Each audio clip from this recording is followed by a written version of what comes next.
Hello, and welcome to the Love Your Work Life podcast. I'm your host, Elissa Shuck. Whether you're going for that next promotion, looking for a job, or making a career pivot, I'll teach you how to navigate it all so you can have the career you want.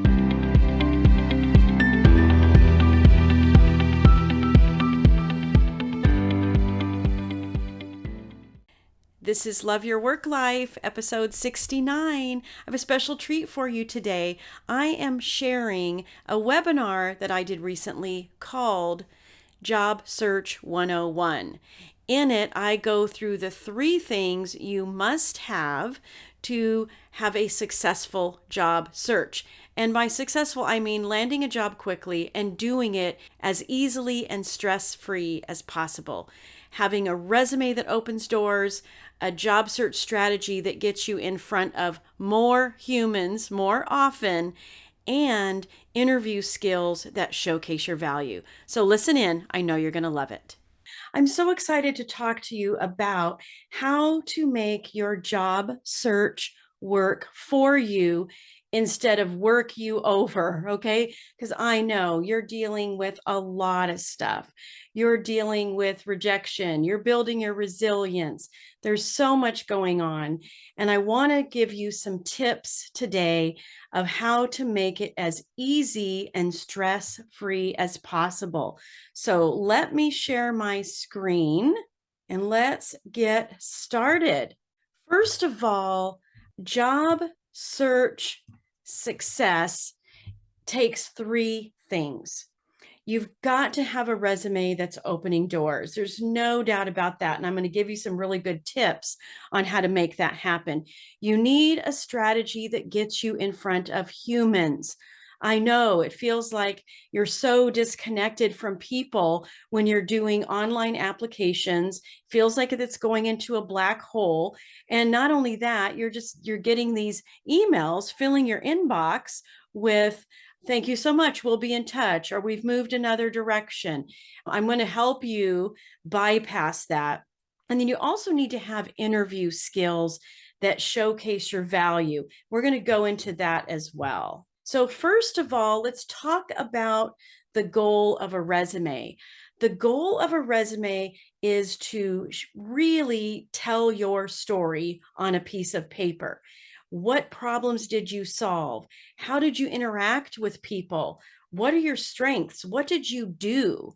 Even behaviors. How do you show up when you're solving problems? That's those behavioral interview questions, right?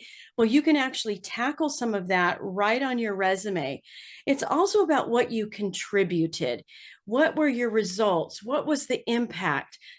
Don't be shy about talking about your accomplishments. But the key is that all of that aligns to the role that you're seeking. Your resume is not everything you want to say about yourself. So that should help, right? Because now you know it doesn't need to be 3 pages or longer, right? It can be 1 page, it can be 2 pages. Every single square inch of that resume is prime real estate. You want to use it to the best of your ability in the best way possible. And so don't get fancy, my friends. Do not get fancy. Extra embellishments, a photo, graphs, and things like that. Listen, recruiters don't care about that. I know it because I'm interacting with them on LinkedIn all the time. What they need to know is the value that you bring to the table. And that's why a resume that is right to the point, that is simply styled and covers all of these things is super important. It's your marketing document. I talk about job search in terms of marketing all the time because that's part of my background. But if you think about it, good marketing actually doesn't feel like marketing. It doesn't feel salesy. It doesn't feel convincing, but it does feel relevant. It does connect.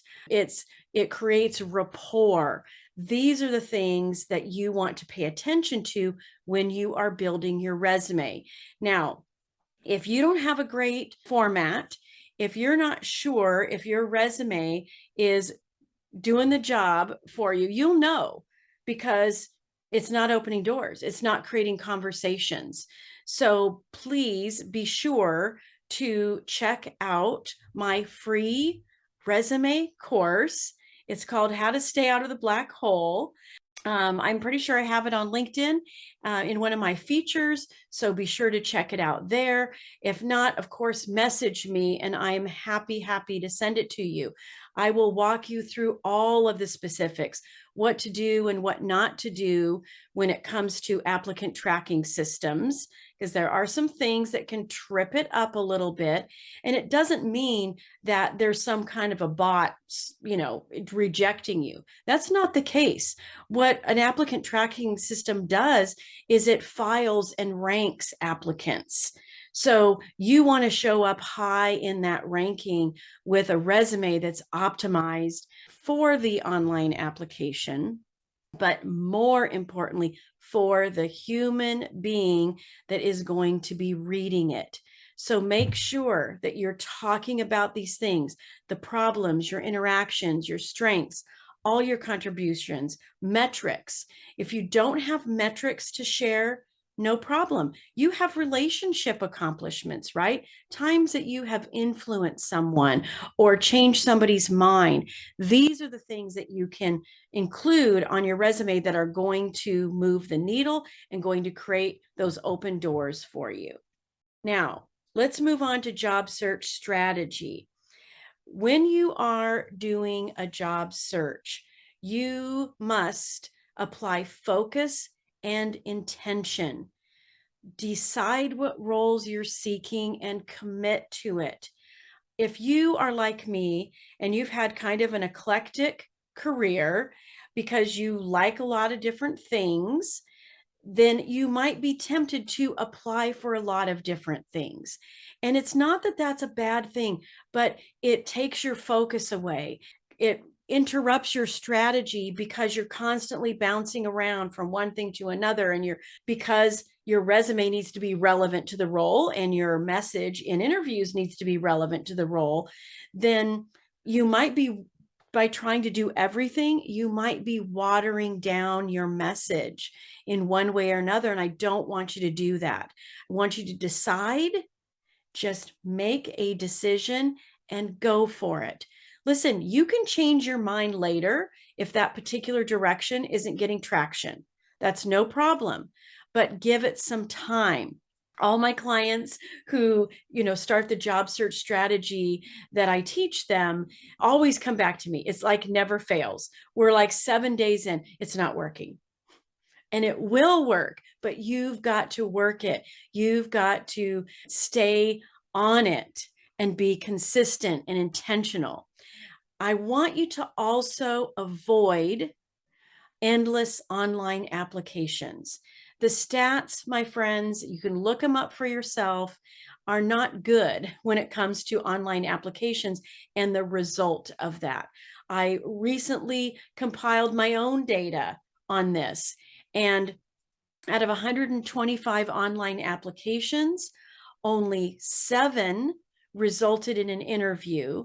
Of those 7, 3 moved forward into a progression of interview conversations, and there was 1 offer. Those percentages do not work for you. That's why I want you to reach out to humans, okay? If you want to apply for a job first and then reach out, totally fine. I know sometimes you feel like you need a reason to reach out. And I'm going to talk a little bit about that on the next slide. And if an application gives you that reason, then fine, apply online. But don't neglect that direct outreach component to your job search. I'll describe it here, but I have a 12-minute video, super short, on my YouTube channel that you can go to, and I will demo exactly how to find recruiters and hiring managers, and even a little bit of how they find you, because LinkedIn is a big giant search engine. So people are using keywords and search terms to find you on LinkedIn, just like you're trying to find them. Okay. So be sure to leverage this platform. That's the beauty of it. It's a job posting site, but it's also a social media platform. So you can always find someone, always, always, always. So when you see a job that you like, always look to see if the person who posted the job is included in that post. Because if they've revealed themselves, I want you to take that as an open invitation to reach out. Now, you can use an in-mail. LinkedIn gives you that option, but you know what? Connection requests work just as well. So click on their profile, send a connection request, include a note. And in that note, you can be super duper short and sweet. The good news is I think LinkedIn only gives you like 300 characters in that little connection request note. So you can't slip into convincing energy, selling yourself, giving all the bullet points of why that role is perfect for you, because there's not room for it. So what you're going to do is you are going to say, hello, name. I'm reaching out to connect with you and let you know of my interest in, and then use the exact job title. I look forward to connecting and learning more about your goals for the position. That's it. That is it. Super short and sweet. You're letting them know the exact job that you're looking for. And I always like ending it with learning about your goals for the position, because psychologically, you're making that about them. You don't have an ask. You're just wanting to learn more, and you're giving them a chance to share. That's such a powerful way to end those connection requests. So please do it every single time. Now, the stats on this strategy, the minimum that my clients are getting with this strategy is 25% of their connection requests accepted. Now, with that acceptance is your chance to get your resume in front of them.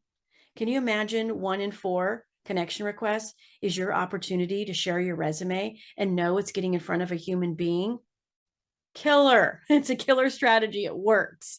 Now, when you get that connection request acceptance, do not worry if they have not sent you a message back, like their thank you or anything else like that.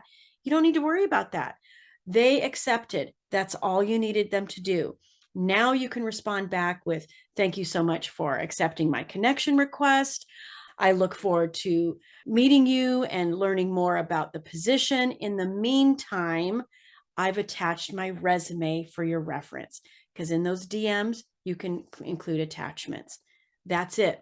Think about how long it takes you to fill out an online job application. Probably 40, 45 minutes, if not longer, if you have to write a cover letter for it, and all, the little bit of tailoring that you're going to do on your resume to make sure it aligns. So how many recruiters could you reach out to in that 45 minutes? You could reach out to a bunch, because even if they don't have their profile on the job post, what you're going to do is go back to the company page, look at the people section of the company page, and then type in the keyword recruiter and look for a recruiter. Go to the profiles, do some investigation. You will oftentimes be making your best educated guess about who to reach out to. And if it's a very large company, you can reach out to 2 or 3 recruiters and maybe even mention, I also reached out to your colleague, wasn't sure who was the right person, but would love to talk with you about the position and learn more about your goals for it. Okay, you know what to do. Go find this video. It's going to walk you through it all step by step. The other thing that you want to think about is to decide the results you will create in advance and stick to it. It feels like a job search is a completely new territory. Suddenly, you don't know how to be organized. You don't show up on time. It's sporadic, or you get into a big, giant rabbit hole. And next thing you know, you've spent 4 hours on LinkedIn and haven't applied to anything. It doesn't need to be that way. Let's put it like that. Plug and play the habits that you had in your work life into your job search. That means, first and foremost, schedule stuff, and obey your calendar. I imagine you probably never missed a meeting. You always showed up for meetings when you were working. Schedule that time. Break it up into chunks of time. So maybe part of the time is finding jobs and saving them. And then another chunk of time is going back to your saved jobs and looking for a recruiter and reaching out. Schedule it, show up. It's going to make it so much easier. And the cool thing is, it's like muscle memory, because as soon as you start applying those really good workplace habits that you had in your role, or you have in your current role, if you're currently employed and looking, then it's going to make your job search so much easier. Okay. I promise you, I promise you. And you'll be creating results in various areas in the process at the same time. So sometimes you're interviewing, of course, it's going to get on your schedule. Sometimes you're just job searching. Sometimes you're reaching out. Maybe there's a little bit of networking going on because you see someone like a former colleague who works for a company that you're targeting. All of these little things will come together. You can get them all done at the same time, just like you can manage multiple priorities in your work life. The best piece of this is that it builds trust and confidence in yourself, because now you can show up when you must. And that's a great empowering feeling, knowing you can trust yourself to show up when you are in your job search. If you're having trouble with this, I encourage you to think about the behaviors and actions you want to take. And if you're not doing it, it's because of a feeling.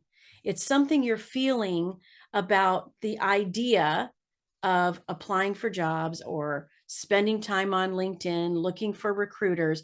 You have a thought about that that is creating a feeling. And your feeling is what motivates an action. And listen, inaction is an action, right? It's a behavior. So you want to reverse engineer. If you have behaviors you don't like, it's because it's a feeling, and the feeling is created by a thought. Anytime you have taken action and it felt really good, what was the thought you were thinking at that time when you dove right into a project and just put all your intention and attention into it? I guarantee you, you had a feeling about it. And the reason you had a positive feeling about it is because of something you were thinking. Go back and look for that thought, because thoughts are the one thing we can all control. So get that thought and then just decide that that's the one you're going to use whenever you need to feel better, to take the kind of action that you want to take in your job search. All right, next, we want you showcasing your value. This is interviews, my friends. This is a way that you communicate your unique qualities. This happens because you are super close and self-aware about your transferable skills. It's about leveraging your workplace strengths. And by workplace strengths, I mean those behaviors that underpin your success. So if you have attention to detail, that's a behavior that's underpinning success. Maybe you're very communicative. Maybe you love presenting. Maybe you're very social. That is a behavior that's underpinning your success. If you're someone who's naturally collaborative, or you work at a very methodical or even meticulous pace, maybe you have a sense of urgency about you all the time. If you're like me, people could hear me coming when I was walking through the hallways at work, because I just have a fast pace. I'm always walking fast, I'm talking fast, and I'm communicating quickly. All of those kinds of behaviors are the underpinnings of your success. Know what they are, so that when you're asked a behavioral type question, you're not just sharing tasks, you're actually sharing how you show up. If someone said, so tell me about how you handle conflict in the workplace, you could say, well, I'm naturally good at creating a sense of harmony amongst my peers. I'm someone who's a great listener. And because of that, it's very easy for me to dig deeper and understand what's really bothering someone, so that we can get to a solution as quickly as possible. Now, I just described behaviors, but isn't it cool how suddenly the person that I'm talking to or that you're talking to will be able to visualize exactly who you are and how you show up? This is how you do it. And you've also got to connect the dots from role to role. I know it feels like with such a great resume that's working for you and you got invited to the interview that it should make sense, right? They should be able to figure it out of how this role equals that role, or your success here demonstrates your capacity for success over there. It seems like they should be able to figure it out, and maybe they should. But I don't want you depending on them to do that. You connect the dots, you guide that narrative. And if someone asked you, wow, it's really interesting that you're making this leap from, business analysis to marketing, you can say, I can understand why you might feel that way. But to be perfectly honest, the best marketers are the ones who understand the levers and the metrics and the story that those things are telling so that they can make better decisions in the marketing message. You control that narrative. You show them the logic behind your move from one role to another, whether that's a role that is elevated, then you talk about the management-ish things in your previous role that make the logic so super easy to understand. The other thing is that the best interviews are conversations.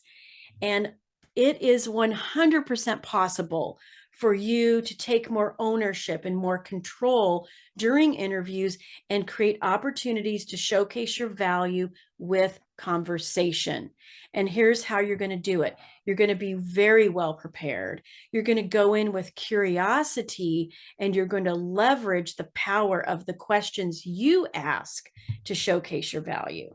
First of all, do your research. Know the company, know the role. Combine the job description, or let's say connect the job description to things you have done. That's part of your research. It's research about them, but it's taking a deeper dive and doing a little research on your own and about your roles in the past and how they connect. But more importantly, it's super powerful to make sure you are prepared mentally.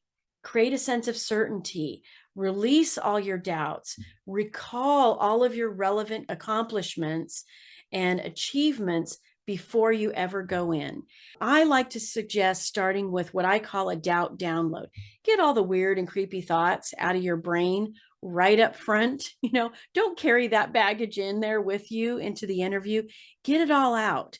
And after it's out, refill your mind with the thoughts as if you were a 10 out of 10 for that role. What is someone who's perfect for the role thinking about themselves? I've got this. Everything about my career history supports this move. You know the thoughts that are going to help you feel better going in. Write them all down. Next, recall your relevant accomplishments. This is where you go back and you write them out in detail. I even say your favorite accomplishments. And if you are having a little trouble with this, start with a favorite accomplishment that isn't even work related. Because the purpose of doing this is not only to have those accomplishments top of mind as you enter the interview, but it's to feel great. Because when you feel good, you are changing your brain chemistry. You are elevating the levels of dopamine and whatever else that's in there that will help you elevate your critical thinking, that'll help you think on your feet and be responsive and engaged throughout the conversation. It is absolutely worth it doing this. And listen, don't hold out on this preparation for just the most important interviews. Do this before a recruiter call. They're the gatekeepers. They decide if you move forward or not. So why not be your absolute best in all of those even little screening calls? Next is about curiosity. Be more interested in them and their unique perspective. And by them, I mean the different people at the different stages of the interview. Focus on their role and their purpose in the process. The recruiter needs to understand as much about you as possible so that they can move you forward. So, of course, it's perfectly acceptable to ask, how can I help you? What is it that you need to know about me in order to feel comfortable moving me forward? Ask that question. Take notes. Use active listening. This is your way to evaluate the opportunity for you. And because you're taking notes, and even mention, of course, if it's a phone call or if it's a video, just stop for a second and say, you know what, I'm going to take a note on that. That sounds like it's something really important that I should remember when I go into the interview process. This is your way of showing that you care, and it's your way of evaluating the opportunities fit for you. Take notes throughout. Man, that really shows a hiring manager or a panel or an executive that you care. I remember one time I went into a panel interview, and it was actually with the team that I would be leading. And someone had a unique name. I knew it was a unique spelling. It wasn't a unique name, but it was a unique spelling of the name, because I recall that I saw that when I looked everybody up on LinkedIn before the interview. Yeah, you can do that too. And so when this person introduced themselves, I said, how do you spell that? And this was such an amazing moment. That person felt so heard and appreciated because they had a unique spelling of their name that probably almost everybody was spelling wrong because they were going to the default version. Those little things make a difference. Pay attention. And through the notes that you're taking and through those conversations, always be evaluating the opportunity for you. You can have your list of non-negotiables. You can have your screening call questions so that you are making sure that this is a great fit and it's something that you can commit to throughout the interview process. Some companies have short processes. Some of them are rigorous, and we know who those are. So if you know the role is fit for you, then you're going to be able to commit to whatever that interview process is. All right, questions. Ask questions throughout. It's not just about information. It is to give you more opportunities to share your experience, your value, and your potential for creating impact. Use strategic questions to uncover pain points. Use clarifying questions to get context, and then respond with relevant experience and results. So if you were in an interview and you asked the question, what's the biggest challenge facing the person who will be in this role? And you get an answer like, well, the team has been all over the place. We have had to change leadership several times. And that's really just, one of the challenges. We just don't think people are performing at their best because we just haven't had consistent leadership. Then your response could be, thank you so much for that transparency. I really appreciate that. Over the course of my career, I have walked into a number of situations where a leader left for one reason or another, and the team was in a little bit of chaos. That actually happens to be one of my strengths. I'm able to come in, ask questions, get a temperature about where everybody is, and then work alongside them to start building confidence, building trust, and then start elevating performance and consistency. Now, see how that answer, the hiring manager's answer to that question, revealed something that I could go right to and describe about my experience. You're going to be in higher levels of critical thinking. So when they share that example of what the challenge is, trust me, you're going to be okay. You're going to be able to think of something. And what's great about it is now they're getting a sense of who you are, how you show up, and even what it would be like to have you on the team leading that group of people. So, so good, my friends. If you want more, I've taken you through the three things that you must do: a great resume, a job search strategy that gets you in front of people, and interview skills. If you need more help with this, then we take a deep dive into all of this in my course, Job Search Field Guide. I have put everything that I do in my one-on-one coaching into a step-by-step, 5 weeks, one module a week, so you won't be overwhelmed. By the time you get to week 5 and you're getting ready for interviews, to bump up your interview preparation and have those stellar interview skills, you're ready. Because if you're doing all the other stuff, by week 5, you're interviewing, my friend. It happens. It's set up that way on purpose so that you can have a resume that clearly leverages your value, a strategy that's an easy, repeatable process, what I talked to you about, reaching out to humans, and then interview skills, questions to ask, everything you need. I'm going to give you tons of examples with interviewing that you can use to up your game. I invite you to take a look at this because it will be something that you can leverage now and forever. Because once you join Job Search Field Guide, you have lifetime access to it. I give you access not only to the 5 modules, to the step-by-step process, but I show up weekly live to coach you on anything job search related. So you can show up live and ask your questions, or you can watch the recordings of all these coaching sessions. Trust me, you will have exactly what you need. The course is only $9.97, or you can do a payment plan. You can do 3 payments of $375. It's easy peasy. Just go to elisashuck-careercoach.com/job search field guide. All the info you need is in there. I want to see you in there. I want to see you land a job that you feel great about and do it as soon as possible. Okay, a common question is, won't people be annoyed if I'm reaching out and sending connection requests? And the answer is no. What is a recruiter's job? A recruiter's job is to find great candidates, to source amazing people, to move forward to a hiring manager. So if you reach out, think about it. You're just actually making their life easier. You're raising your hand saying, I would love to talk with you about this role. Not only that, but a connection request is increasing the size of their network. So who doesn't want to do that? Will everybody respond to you? Probably not. But listen, I've got clients that are getting up to 70% of their connection requests accepted and getting in front of people quickly and easily.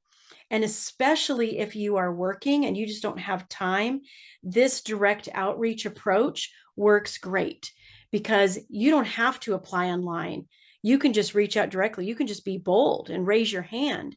And you can do a lot. You can really increase your volume with that in a super short amount of time so that you're not putting in a lot of late nights or early mornings job searching around your schedule. So is it annoying? No.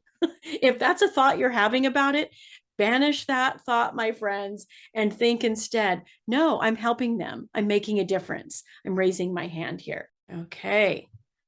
Another common theme that happens is, how long does it take to get a job? And I remember a stat out there back when I was making a change from an executive role where I was leaving a company where I was a senior vice president and co-founder into another role in another industry. And it took me 30 days. That was it. I was an executive. So I had the salary, the comp that went along with that. And so that stat that's out there that it takes 1 month for every 10K of salary does not have to be true for you, my friends. You can land quickly and easily just doing these things: a simple, straightforward resume, a job search strategy that is reaching out directly to people, and then leveraging questions and leveraging all your value in your interviews. That's what I did. myself. And that's why I know it works, because I did it and I've got lots and lots, hundreds of clients that are doing it, and it works for them too. This is so easy. This is 101. This isn't the advanced course in college. This is the entry level course. And it's so practical. It's so executable. So I hope you take to heart what I taught you. And more than that, I hope I see you inside Job Search Field Guide. All right. Thanks, everybody. If you like listening to this podcast, and you are going to love my program, Job Search Field Guide. This is a unique opportunity. I offer group coaching alongside a 5-step process to help you land a job quickly. So I hope you will join me in Job Search Field Guide. This is going to be revolutionary to your career journey and your job search, and you get lifetime access. So find it at elissashuck-careercoach.com, and I will see you there.